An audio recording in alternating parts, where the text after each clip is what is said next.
Evening, everyone. It's great to see you. Thank you for coming to tonight's Cerulean Collective virtual tour and talk, which features the work of Kassem Amoudi, Anthony Ciambella, Gerngross, Tilda Mann, and Amanda Moseley. The show is on display through July 24th, and we're open Wednesday through Friday, 10 to 6, Saturday, Sunday, 12 to 6, so you can stop by and see the show. You can also see everything on our website. So we're recording this talk tonight, and we will put it on our YouTube channel so you can hear it later, or if someone you know missed it, they can watch it. So okay. All right. So I'm going to spotlight Tina's camera, and we'll get started. So we're going to proceed down the gallery, and the first artist we're going to visit is Mo Gerngross. Hello, Mo. Hi. Everybody can hear me, right? I'm not on mute or anything like that. Yes. Great.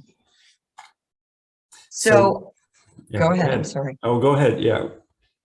No, I just, again, very, very grateful to you and Tina for allowing me to exhibit in your facility. It's just, as I said when I was there, it's just an amazing facility. It's just pristine, and the layout with the artists, who were a pleasure to meet, by the way, when we finally went down, we were able to have an in-person showing, was terrific. And so just starting with these pieces, these are things that I've worked on over the course of the pandemic, which has been very long. Obviously, I'm into the color, working large and small, and, you know, hope that you enjoy it and you have an opportunity, you know, to look at things that are similar or different from what I'm presenting. So this one's just a garden, just the feeling of a garden and the colors within it. And it looks good, Tina. I like the way you're photographing that too. So I thank you. Mo, what do you start with when you paint? Do you have a reference, or is it spontaneous? It's very spontaneous. I usually just start with a particular color and then start working around it. These other pieces, that it's a little bit more diverse than all the same, but both of my parents actually passed over the last 2 years, or within the last 6 years. So two of the paintings that are in here are something that I had been working on and finally finished. And these, you know, it takes a long time. You go back and forth, and and over a number of years, you know, work on them. And then it's usually a final flourish in the end. It's like, okay, this is time to get this one done, which is kind of what I did here on both these pieces.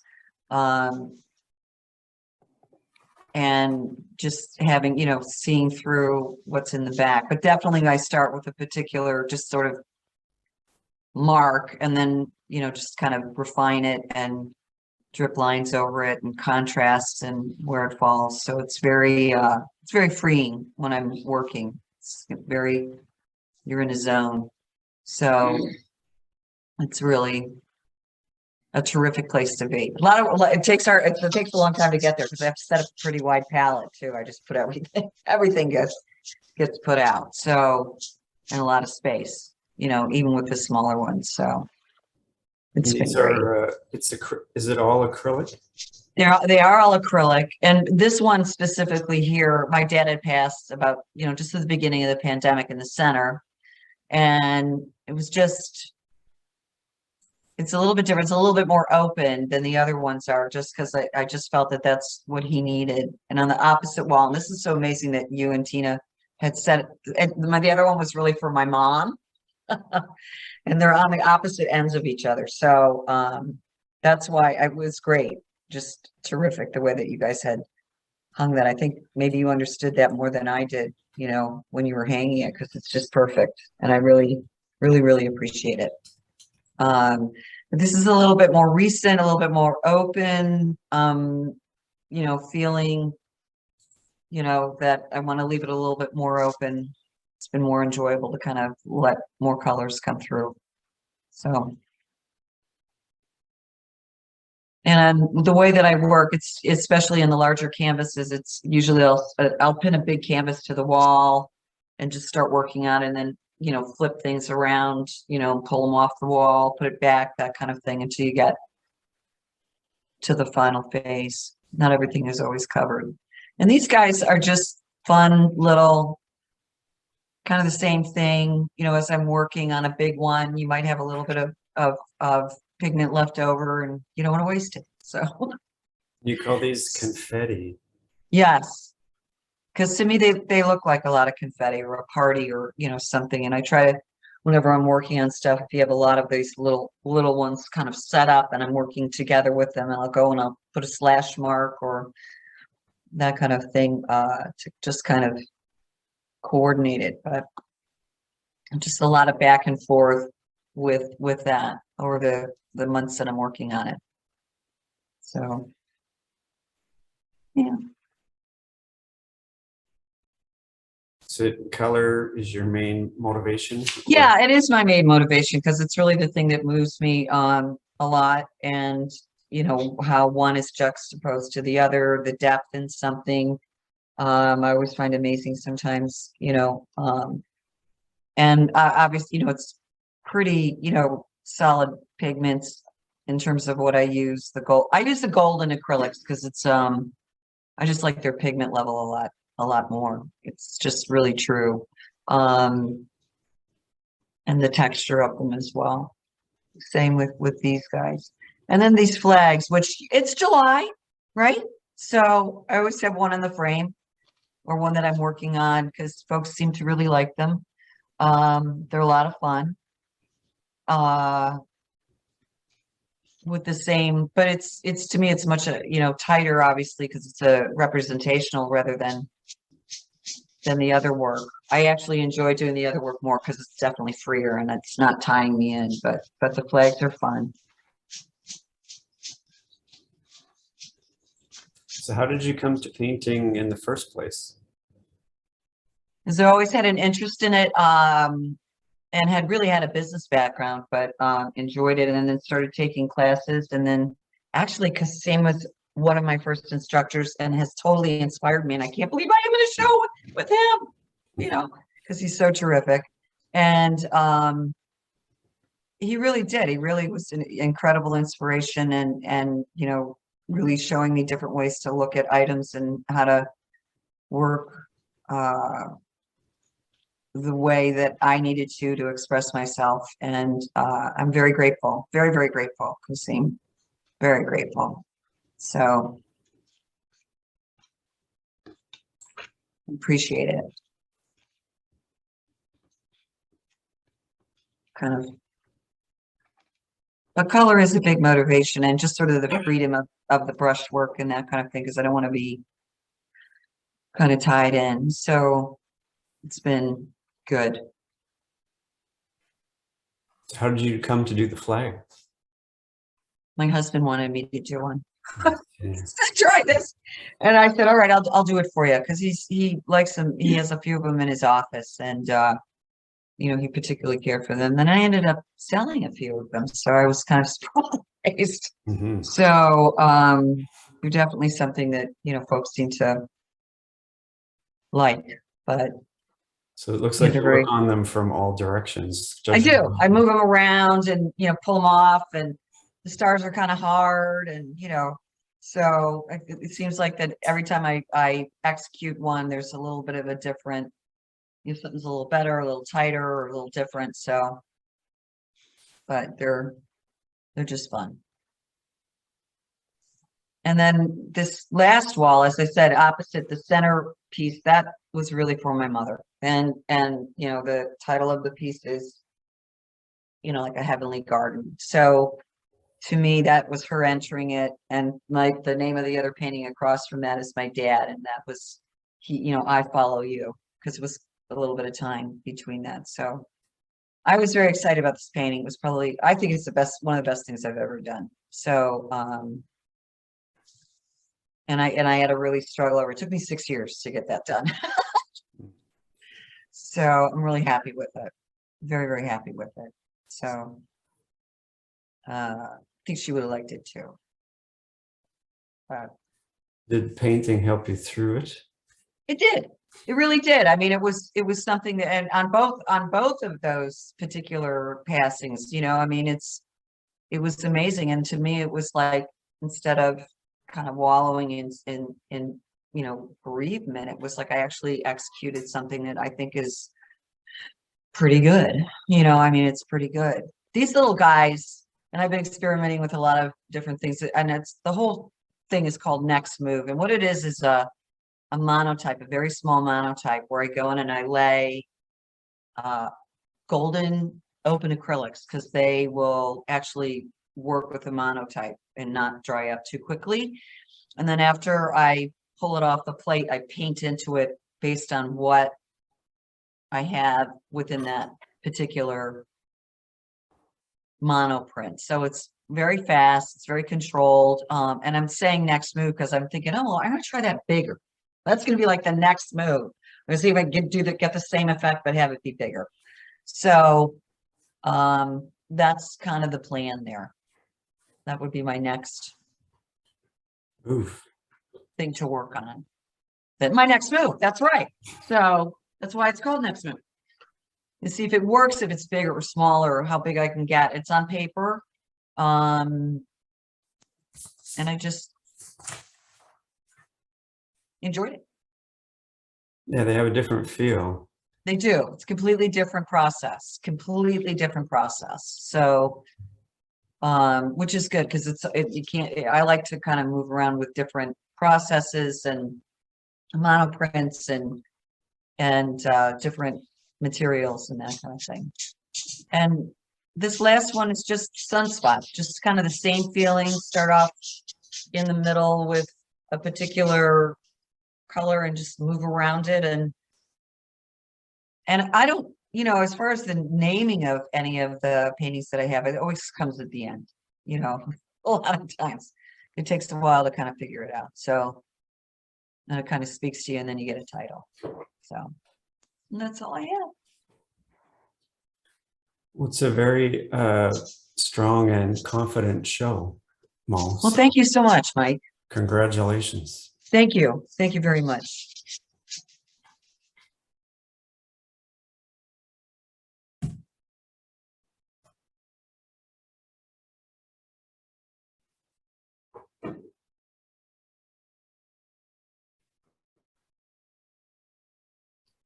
And very well done. I so appreciate it, guys.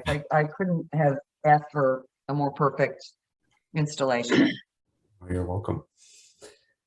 So now we're going to visit the exhibition of Tilda Mann, and many of you know that Tilda passed last April 2021, and her loss is keenly felt, but we're honored to be continuing to show her work. So Tilda's husband, Barry, is here with us tonight to speak a little bit about her work and Tilda. Barry? Thanks, Mike, and welcome. First of all, Mo, that's a beautiful show, and it's an honor to follow you. That's just wonderful. Thank you.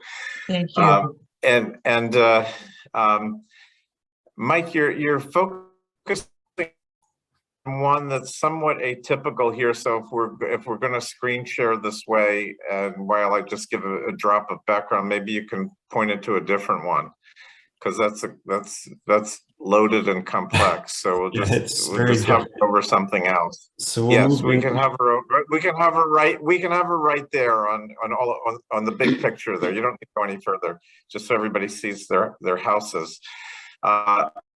In a moment, I'm going to introduce my wonderful daughter Aviva, who is on this call, and Aviva is going to read what Tilda actually wrote about the houses. But I want to thank Mike and Tina for suggesting that we make this show about the houses that Tilda created.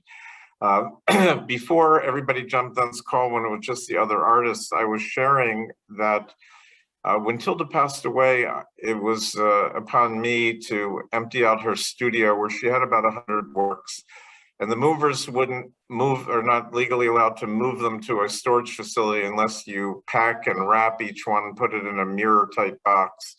And so I got another level of intimacy, if you will, with all of her works, which for me at that point in time was incredibly cathartic because this was one of our partnerships.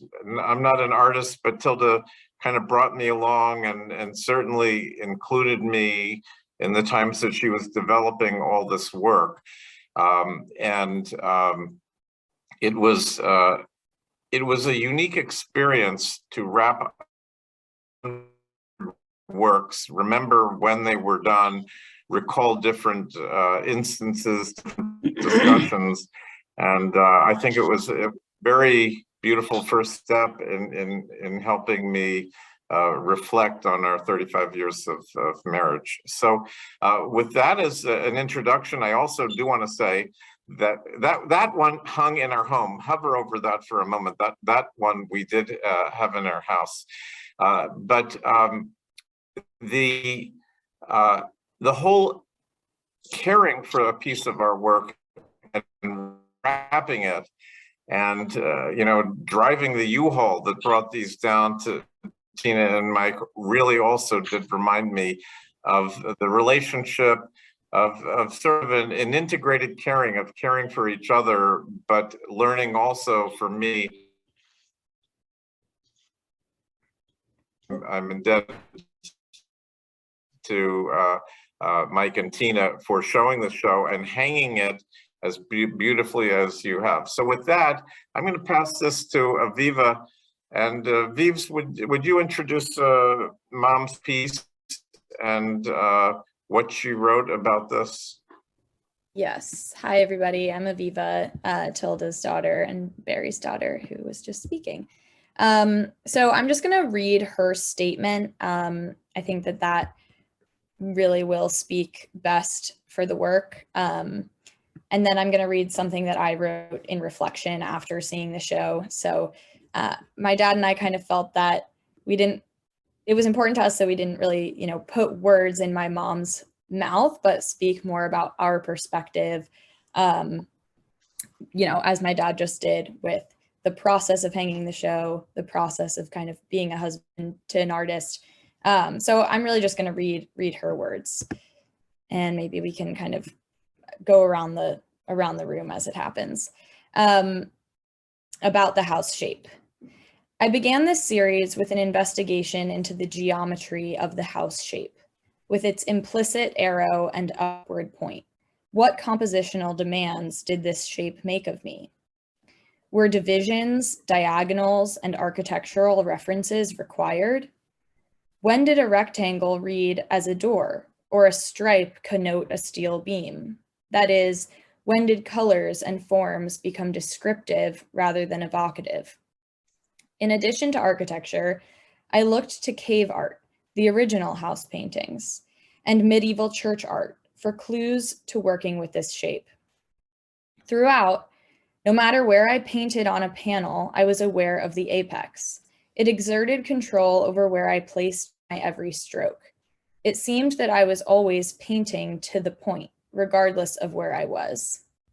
This literal exploration of place and placement gave way to metaphor, as it always does. In the Poetics of Space, Gaston Bachelard referred to the house as the dwelling place of memory, imagination, life, being, and psyche. The ancient Greeks originated the house shape as a dwelling for their deities, the Parthenon, and found spirituality in the perfectly balanced form. At its core, the house shape represents the shelter in which our life cycle unfolds. The places we inhabit hold within them a momentum quite apart from us that propels life forward, upward. In the end, much like our bodies, we leave these shells behind. Others have used the house shape to address issues of confinement and women's work, e.g. Louise Bourgeois, I'm butchering that, Miriam Shapiro. That has not been my endeavor. Rather, I use the house shape to speak of direction and place, both physical and metaphoric. The house shape prompts us to dwell, to consider, where does the self reside? Who am I at any given point? What direction do I face? What remains? So those were my mom's words. And as we continue to find more and more of her writing since she passed, there are many almost foreshadowing moments where she really discusses the end of life. You know, there's this one sentence that I just read, in the end, much like our bodies, we leave these shells behind. I think she was quite in touch with the life cycle and the process of entering the next stage, even when she was alive and creating art. So that continues to interest me. And then I'll just read a little bit of something I wrote kind of in reaction to this work. I went with my brother last weekend in person to visit the studio and saw Mike and Tina. So yesterday, my brother and I went to a gallery in Philadelphia. They're showing a collection of my mom's work that she made in 2014. Posthumous, I learned a new word. Our dad let us know it was up. Why not drop by? The gallery owners handed us a statement she'd written about the show. I'd never seen it before. I was immediately disarmed, nonchalantly walking into the space so dominated by her presence. She commanded my attention. Jonah, when did Mom write this? Last week, from the grave, he said. We laughed. We looked at the work, imitating Nicolas Cage looking at the back of the Declaration of Independence, if you remember that movie, National Treasure. That must be a Holocaust reference, I said about one painting. What's this one about? It's untitled. Come on, Mom, give us a clue here. More laughter. We hadn't always engaged her about her work, and given our lack of involvement in planning the show, not much has changed. That's okay. We are the kids. But how shocking to have a new interaction with her, to react to works I'd seen before in an entirely new way. I guess to me, that is the power of art. Re-engaging, an ongoing dialogue, seeing newness in something familiar. I'm home in Philadelphia for the summer. I'm asking myself the same questions she poses in her last paragraph. I'll read those again. Where does the self reside? Who am I at any given point? What direction do I face? What remains? Thank you so much, Mom, for this ongoing gift of conversation. And that's that.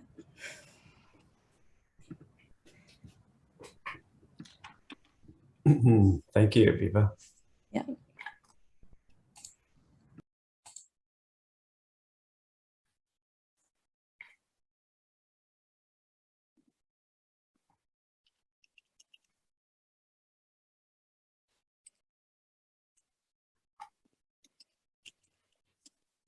Another comment, Mike, that I would add is in one of those, and I don't know if you can turn the camera to the one with the chair, but I have a very distinct memory that there's a lonely chair sitting in that house, and it's one of the few, I will say, identifiable objects in the abstraction within the house. But I very much remember that that's when it was painted when Tilda's mother had passed away, and I felt her presence in that lonely empty chair. And on the piece that you focused on coming in, which is very different, obviously, because it has those faces on it, and that's the one when you came in, and I said that's somewhat atypical I think it was one on the way in, Tina, if you're retreating there. Yeah, I was glad that that got included because I think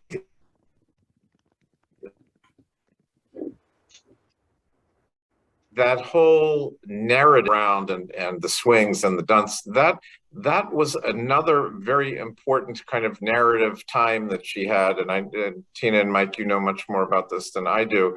But I was glad that there was one representation of that, or one trial where she tried to put that into the house. I think that was a bit of an experiment, but it certainly connects to the other periods of her art. So thanks for coming back to that one. And again, thanks to you both for this beautiful show. Thank you, Barry.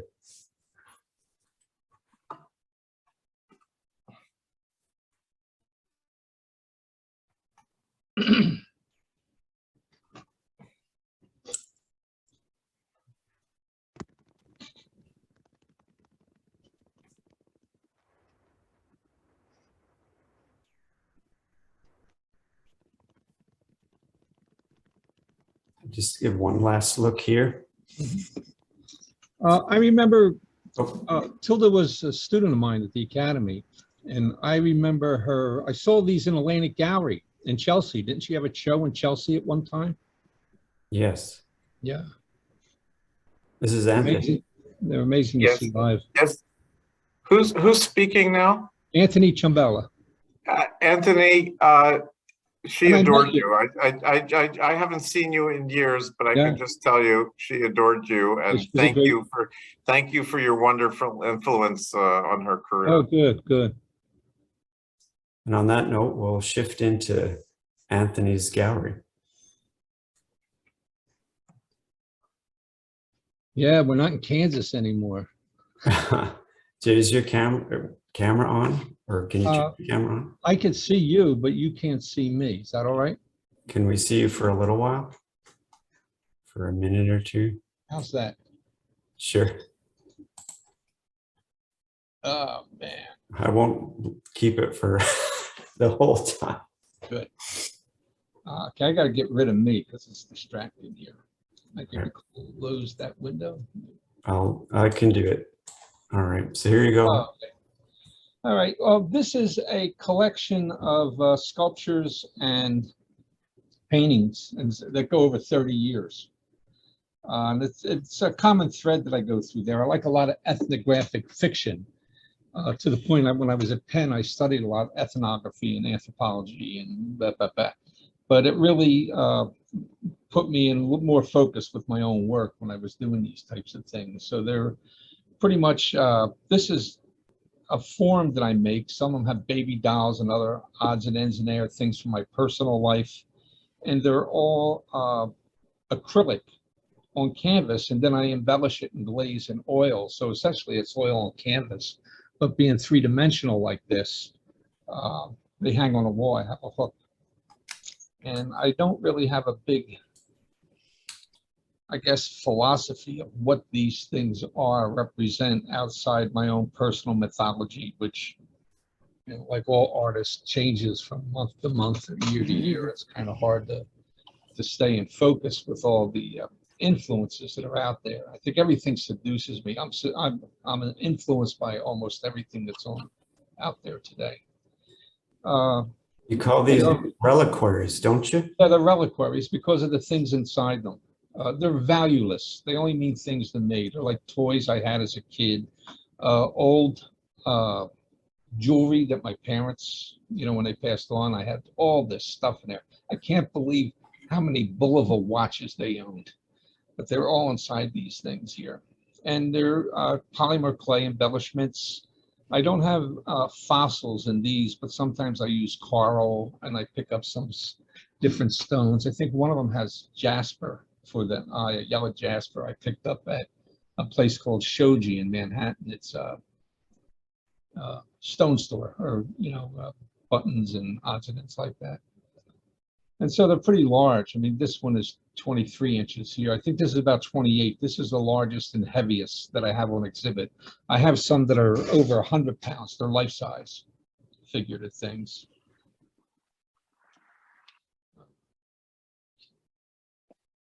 Let's see what. Okay, these are some of the smaller. These are Sculpey. I liked cast drawing when I was a student, and so as I got older, I make my own casts.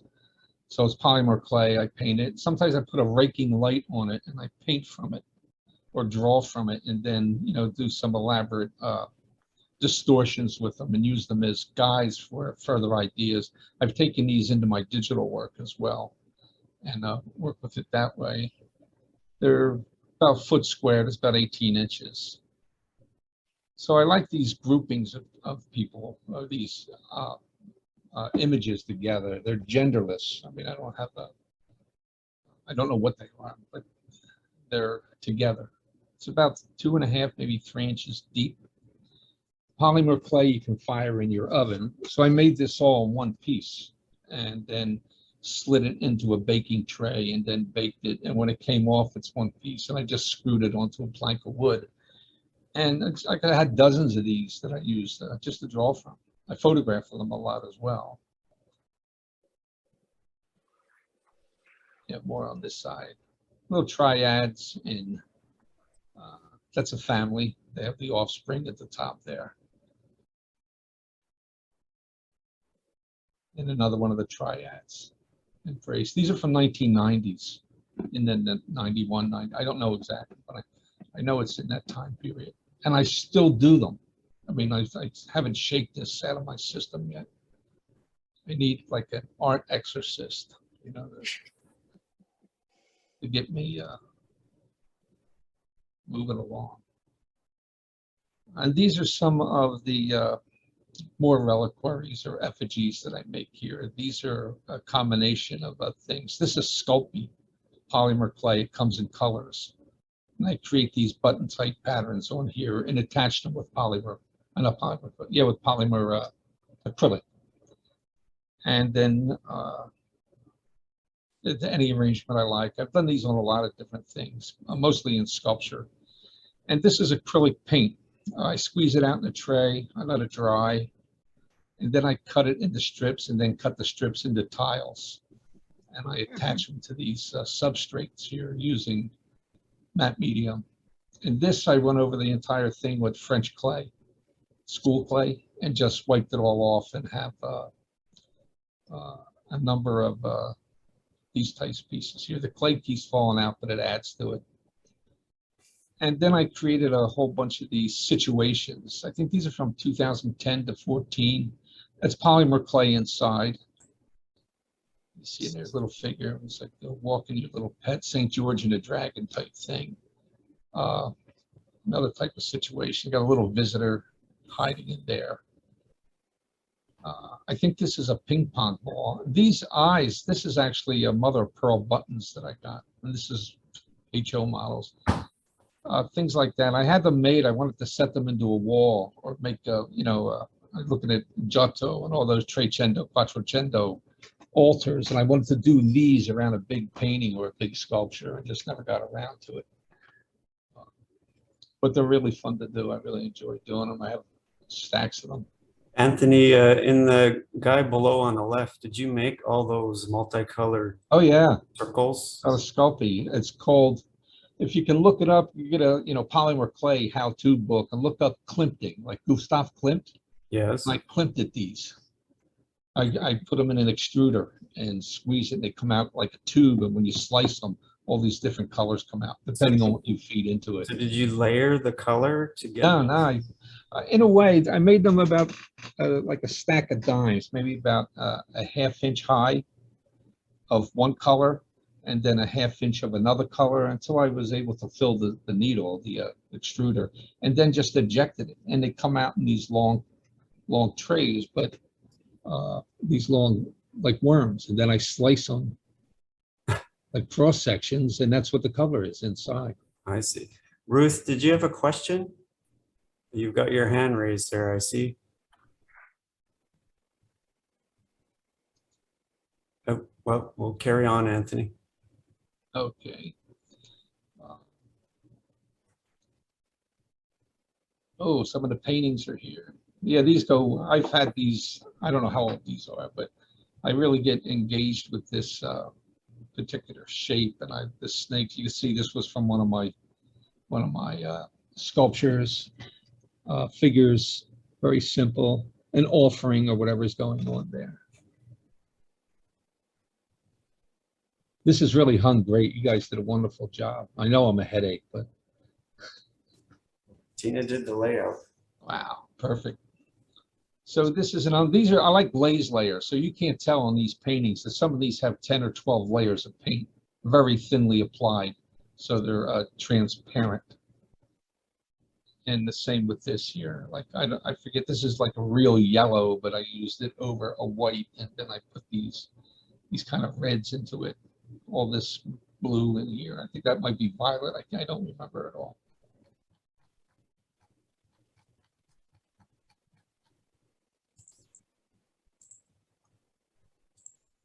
So speaking of layering, you're going to teach this here I'm in the gonna- fall, yeah. right? Yeah, in October, I have a 6-week class on layering. I'll put it in the chat. Okay, yeah, it's in oils. And I have a lot of the supplies, a lot of the paint. These are calf teeth. I used to buy calf heads at Harry Oaks in the Reading Terminal.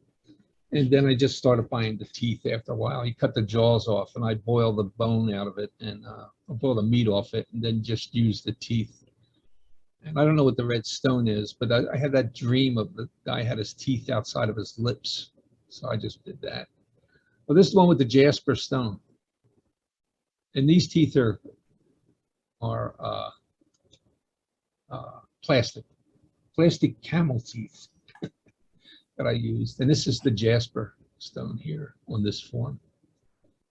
So they're bottom heavy, so they won't tip over. I put a bunch of nuts and bolts and whatever in a can that fits into the neck there. So it's held in place. So you use a lot of recycled stuff. Oh yeah. For these, even my old art, I covered with new art. So some of those mummies that and those effigies and reliquaries have other sculptures under them and other sculptures under them. I have it. I call it death row. I have all these things that I'm going to work on later. This is another one of these offerings here. So Anthony, so glazing and layering can be used for traditional painting and or abstract. Oh, exactly. I mean, if you look at Diebenkorn, if you get close enough, not in pictures and books, it's hard to tell. But when you see these things live, you could see layering and de Kooning and all the abstract expressionists. But I always tend to go towards, oh, geez, what did I just say? Tend to go Diebenkorn, yeah, because he has, you know, big areas. If you just look at it, you can see the colors through it. It's really cool. And these are oracles. These are my sculptures. Behind it is one of my paintings.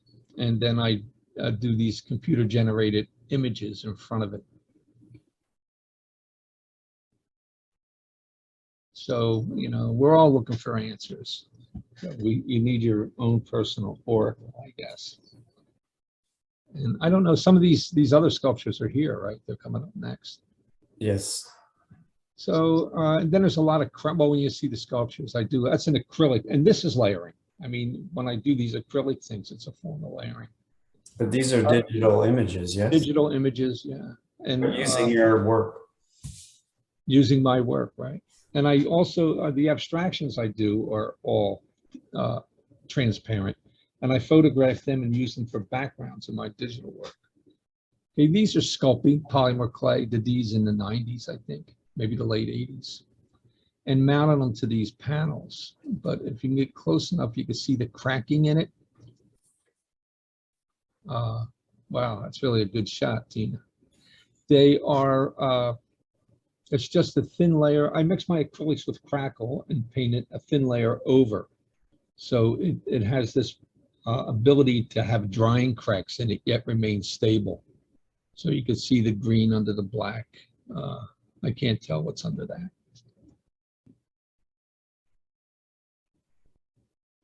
Yeah, you can see the gray under the black here, and under the green, you can see certain colors. So it gives you a lot of latitude. Like this is probably the most obvious. I painted it red or violet, and then I went over it in this bluish color, so you can see it coming through. So Anthony, you're well versed in a lot of different media. If anything paint wise, I mean, I like all the tempers, egg yolk and casein paint, hide glue paint, how to blend them, and oil acrylic, and that's about it. I mean, I haven't tried flash paint. I've looked into a few of these things, but I haven't really gotten to them. So how do you decide what material to use for any given moment? Sometimes it's whatever's right in front of me. You know, other times, like I am definitely going to work in acrylics today, or I'm going to work in oils. I like oils. They're slow, but they do things that acrylics don't. I haven't tried enough to say that they can't. I like acrylics because they're fast. Sometimes oil can get, you know, doing a layering, you got to wait a day. So the next day you put another layer in. And with acrylics, I could do 20 layers a day. Let it dry. These are more of those sculpty buttons. And even that gets slow sometimes. So what you see here, these are my digital paintings. And what I did is put a silhouette around it to make it look like a figure. So this would be a, you know, any vertical, rectangle, even a square painting. And I make these silhouettes and put it on there and then just save the painting. So in digital, I could do 100 of these in an hour. That's the thing. I mean, you just got all these buttons and filters you could play with. You could do quite a bit of experimentation with it. And then I paint from them as well. I get the digital and paint from them along with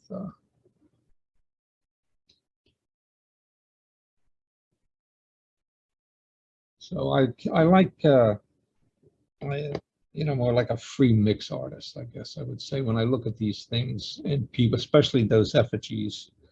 The big thing now is you know, appropriation, which is, I guess, a dirty word. I mean, it's not really pejorative in the general sense, but people like to use that when you say you're copying and you're doing this. And what they really should be saying for any of these mixed media artists that do this type of work, that it's a hybrid output of what's going on.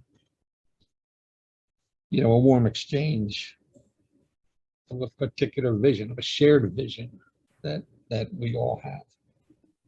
A lot of us have, and blah, blah, blah, you know, the philosophical mumbo jumbo that sometimes you have to justify everything you do.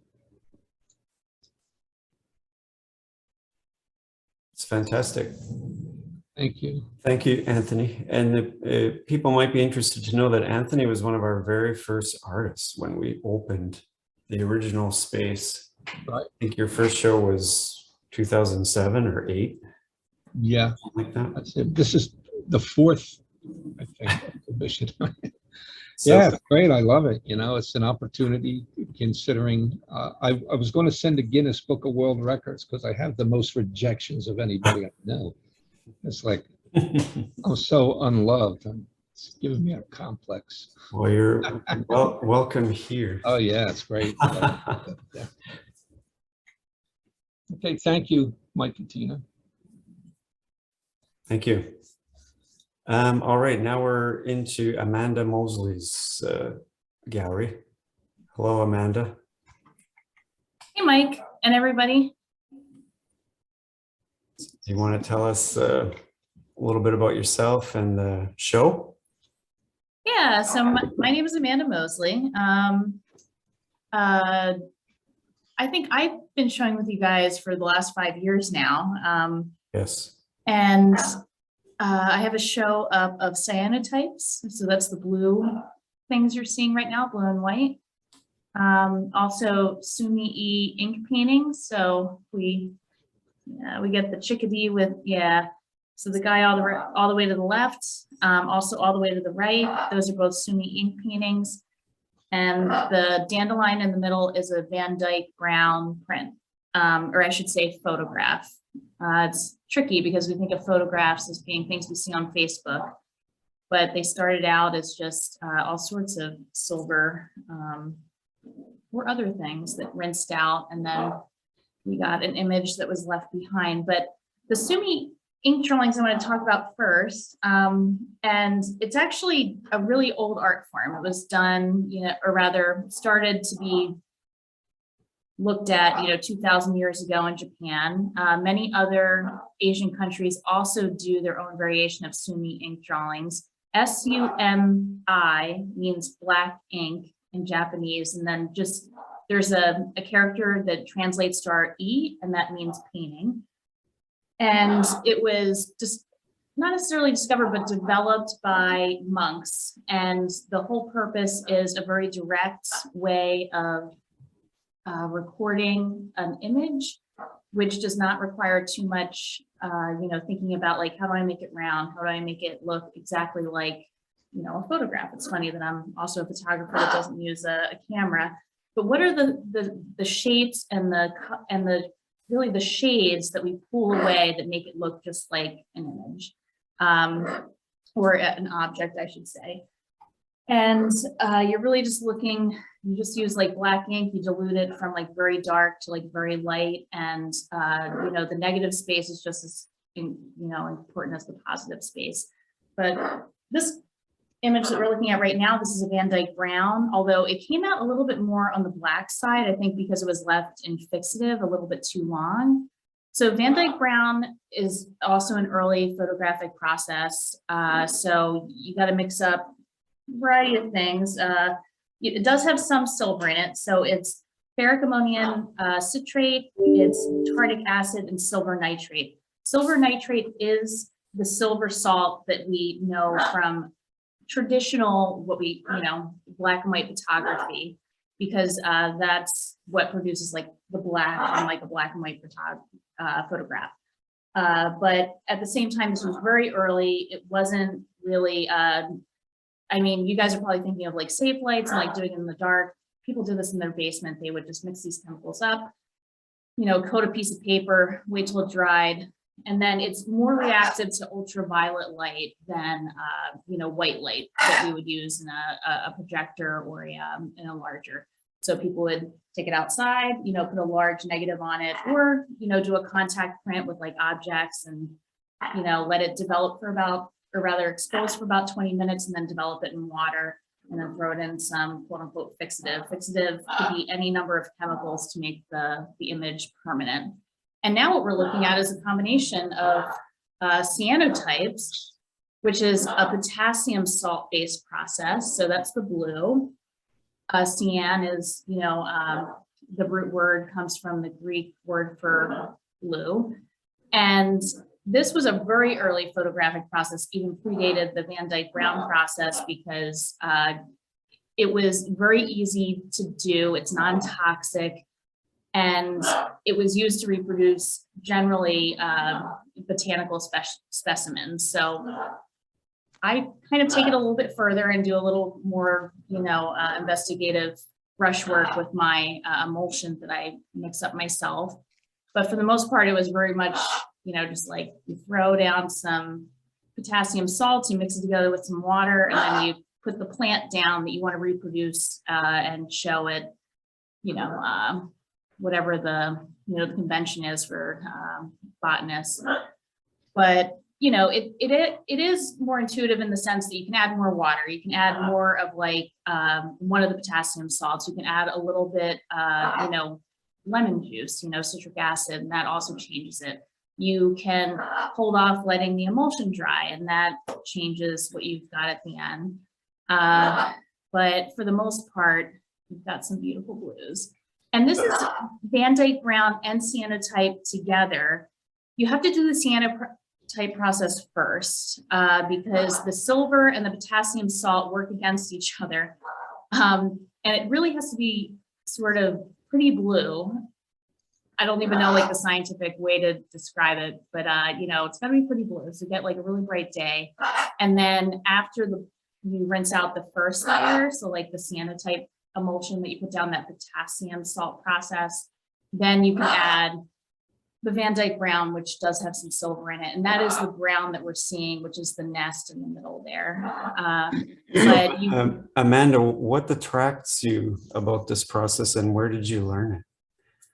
it's a good question. So I took an alternative photography process class when I was in art school. And this was like the first, so cyanotype is generally like the first thing they ask you to try. And everyone's like, oh, whatever, because, you know, school kids do it too. You can buy those kits at like Michael's.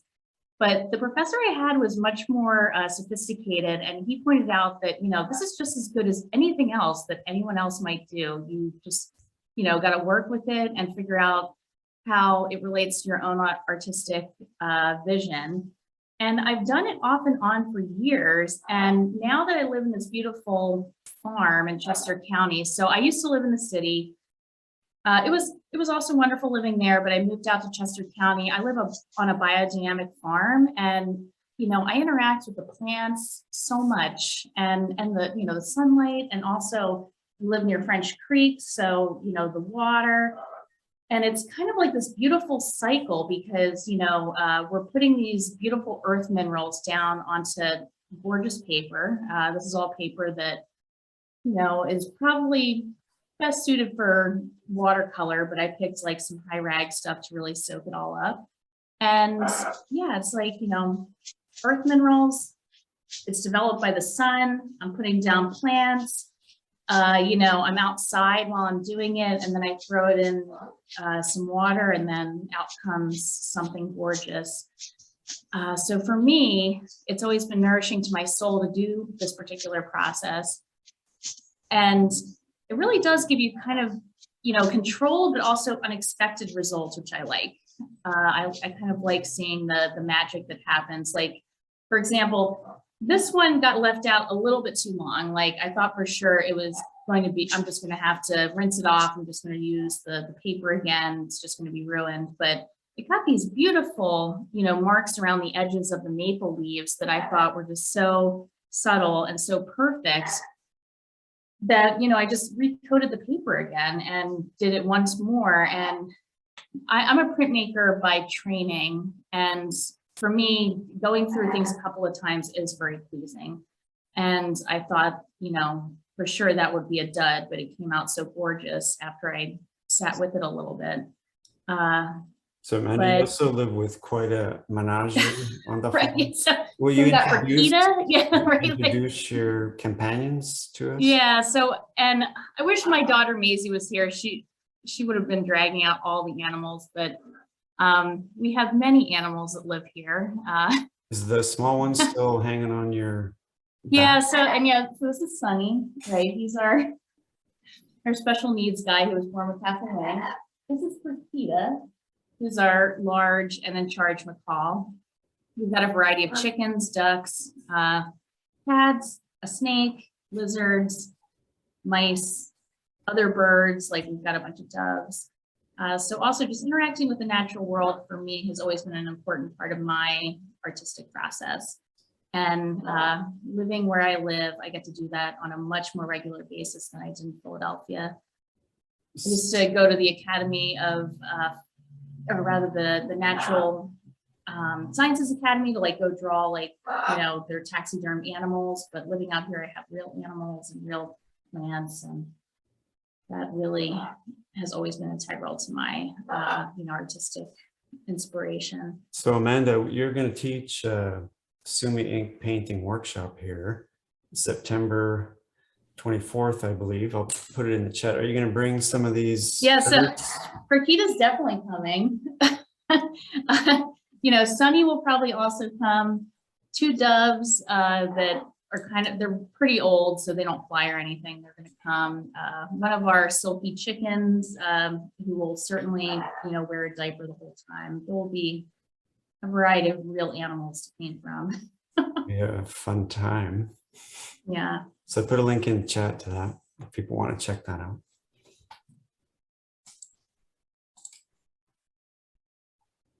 So how do you decide whether it's cyanotype or Sumi, or do you just go back and forth between the two? I really go back and forth between the two. I mean, lots of the things that became cyanotype started out as Sumi. ink, and then vice versa. You know, I might do something that's a cyanotype that I just don't feel is really doing the subject justice. So, you know, I switch. And, you know, before the pandemic, I did a lot of different things, but when I was stuck inside, it just really simplified stuff. And it really makes you think about the subject, honestly. When you see it in only 2 colors, maybe 3 tops, or, you know, a variety of just one monochromatic like range of shades, you really interact with it in a different way than if you're trying to, you know, quote unquote, like, you know, reproduce it or, you know, paint something in color. Not to say there's anything wrong with that, but it, you know, being stuck during the pandemic really brought me back to my original interests as an art student. And I have been very happy ever since. Well, it's really wonderful. Thank you, Amanda.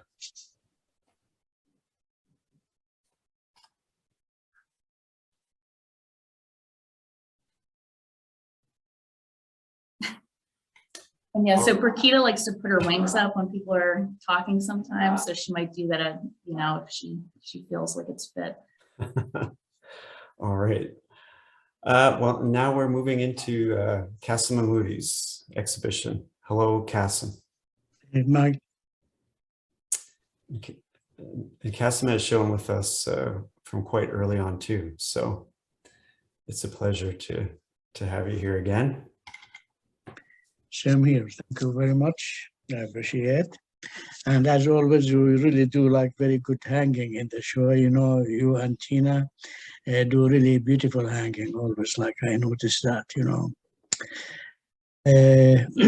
About my work, it's really, I try to combine different sides of the world, you know, like the dark and the light, you know, like up and down, you know, like vertical and horizontal, you know, like I try to make like the opposites sometimes work with each other, because we really do need both, like the opposites. Like if everything is dark, we cannot see, and if everything is light, we cannot see.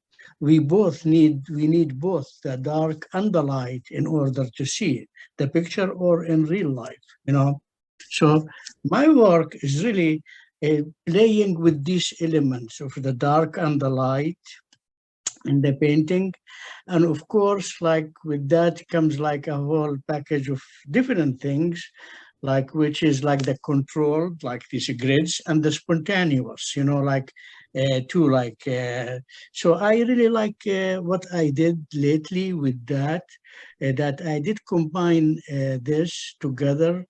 I did like this series of White with a Past, where you see like the whites have like things happen in their life before, so they are covered or half covered, but we still see them, but then things happen on top and on top. So there are different layers of shapes and marks, you know, that appear and disappear in the painting. So that's really beautiful space. And mostly I can say my work really is about space. I do love colors. I do love to do monochromatic too, you know, but like this is like with space where push and pull. Some things are pushed and some things are pulled, you know, and I really love to play with this. I work sometimes like people say like working on focusing on one thing. I cannot really focus on one thing. I'm like MPD, you know, like with that. I can work really in at the same month, you know, in 2 different styles. That's okay, because these 2 different styles are still me, really. I have a lot here. I don't have to stick only with one thing. It's like a singer who sings like love songs. Well, if you sing love songs, it doesn't mean that I cannot sing religious songs, I cannot sing national songs. I can sing anything, you know, with my voice. As long as it is my voice, I really can sing with it anything I want. With color, a lot of colors with whites, a lot of whites with whatever, and sometimes this happens too, like when I don't paint, like for a month or two, sometimes there is like a lapse of time. Then when I come back to paint after a month or two, oh, there is a new addition is going on here. And I start noticing new things happen. I just keep going with that. I do not stop myself in order to do just the things I did before. No, I keep going forward, and this really like allows me really like to do like this variation of things, of themes, like the blues period. I did blues, like windows and doors. I did the shows like where like you see all of it, windows and doors, and things like that. But mostly you will see like distinguish in my work these like vertical lines, mostly vertical lines. I added some horizontal lines here in these paintings, but like mostly vertical lines. And vertical, I don't know where it comes really, like I remember as far as I was studying in Egypt, actually, that my paintings were the same thing, oriented like this, vertical, but we call sometimes figurative, like even without figures, but like this thing. And probably, I don't know if it is coming actually from the Amoudi family, which Amoud means column. So the family name in English is the columns, because my father, grandfather, grandfather, they were all masons. They cut stones, they build like columns and buildings and minarets for the mosques and stuff like that. So maybe I got that really like genetic, I do not know, but these kind of like verticals, And they did a lot of that actually in the in Nablus city and other parts too, but Nablus city, it's in the West Bank, So you will see actually even there is mosque for the Amoudi mosque, that it has some saints, Muslim Sufi actually saints, and their tombs there, and like in that mosque, so it kind of like this, kind of like without me realizing it, I just made the connection recently, actually, last few years. But like I'm doing this, but then I'm not doing stones or building buildings. I'm doing like the painting like that. I love to do really like the push and pull in the painting, where I put the same color, even like can be black and black, but this black is pushed back and looks like it's farther away, and this is popping, So this is really work for me beautifully, because this is how life is. This is how we see things. We see things like close, and we see things far, and it doesn't have really to be like in the traditional, like that space I'm talking about is really can be paper thin space, it doesn't have to be really far there, paper thin space where it shows actually like I can put my hand between this line and between that blue, for example, or between whatever, I can put my hand. So it's a shallow space, but it is really a beautiful space that I really love to deal with, Many of my paintings really, I seem like when Gorky said, when they asked him when the painting is finished, he said, it's never finished. If it's finished, this means it's dead, I just decide to stop working on it for a while. And actually, I love that quote for Gorky, and I really do the same. Picasso even said that too, where he said, when they asked him the same question, he said, if I can get my hand on colors on a brush, even if my work is in a museum, I will go and work on it, like, so the painting is never finished, kind of, so I can, as long as it's not sold, like, yeah, if I feel like painting on it more, I will do that, and actually the painting right after this is like something I did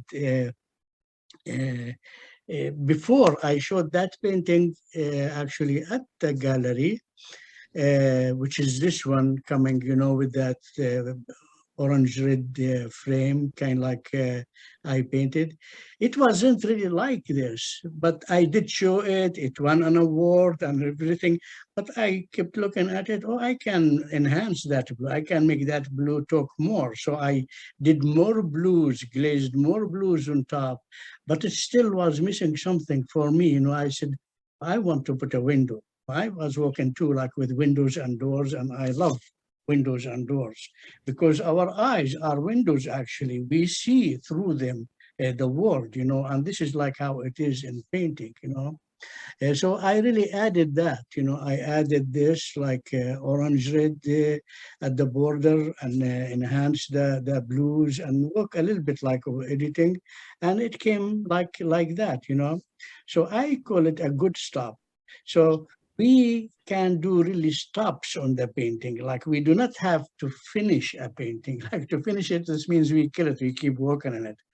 But if my goal is to go from A to Z, whatever, you know, like in the painting, well, while I'm going there, I can stop really at a C or D or whatever destination if it really looks good. If it looks good, why shouldn't I just let it live? Like this is what it wants to be, I'll just let it be. I try not to control really the painting, rather use my intuition. You know, I look at it, and if my intuition guides me to like, oh, that's good, just leave it, I will leave it. You know, even if my intention was to do more on it, you know, I will just stop, you know.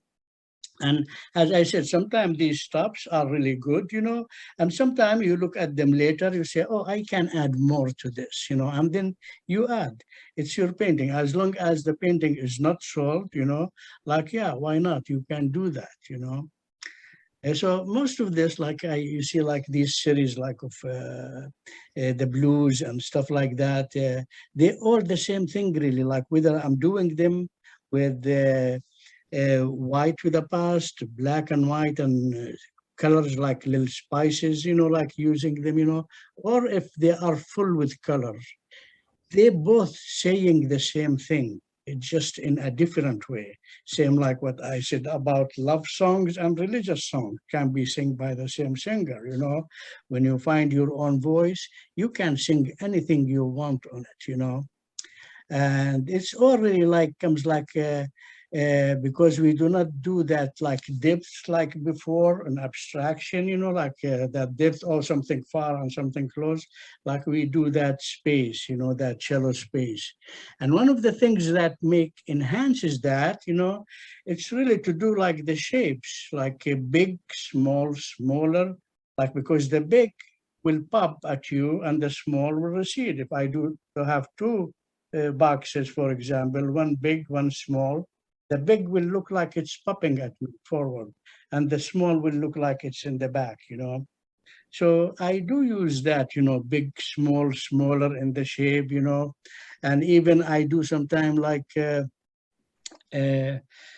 perspective lines, you know, where the color says something, but the line says something different, like a perspective, but it's not really perspective. I'm not using perspective in color, just like doing a line will make look like, oh, there is a distance, you know, without really being there is a distance, like in this painting, for example. That diagonal line, it makes the whole painting like recede. There is something close and something far. Why? Without it, everything is on the surface, you know, playing like that, you know, and little things, you know, going like with the space in it, like, but here that line will give it like a little bit more, which actually Gorky, not Gorky, Richard Diebenkorn did that with these kind of like diagonal and perspective, which he really took from Matisse. And both are really like kind of like my heroes. You know, I love what they did. And so like, and I love too, like where like, instead of like all the lines the same, the line appears and disappears and then appears stronger and then disappears, because it's all about visual stimulation, you know, instead of like just doing one line and it's all the same. No, the line will disappear and appear. And some of these lines actually are not painted. These are the undercolor, the undercolor, because I start the painting by doing colors under like that reddish here and white and whatever dark, these are really not lines drawn on top. These are what's left after I edited with the white. Of course, sometimes I did enhance them and put lines somewhere, but so this is why you see some of the lines darker and some of them lighter. Some of them become red because there was red under it. And sometimes I do this before and sometimes I do this after, really. I add to that. And with this series, I use colors really like spices, like a little red, a little orange, or whatever green, I think that's very, very nice. And when we do monochromatic, like just a little color if you throw, it will become more interesting, like that monochromatic thing. So my painting is really about me. This is what I do, and this is what I love to do. And that's actually the most important thing for us, is to love what we do, because when we like what we do, we always do our best, because we love it, and this is what my paintings are about, really. They are about love, and love how to do it, And as I said, I combine like the opposite sometimes, as the control with the spontaneous, like I always have like some spontaneous mark making in the painting. And next to it, you will see like something really more controlled, but they live at the same world, they live at the same world and they work together with harmony.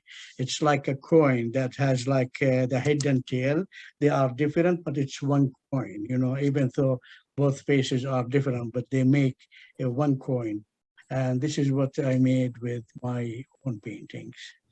Great. Well, thank you, Kassem, and thank you to all the artists, to Amanda, Anthony, Tilda in spirit, Barry and Aviva for her, and Mo. It's a wonderful talk you guys did tonight. And the show's up to the 24th, so hope you can come down and see it. And on that, we will wrap it up. So hope everybody has a good night, and we'll see you. Thank you very much. Thank you. Bye-bye. Thank you. Bye. You did very good with the video, Tina. Excellent. I think so. All Thank right. you. Bye. Thank you very much.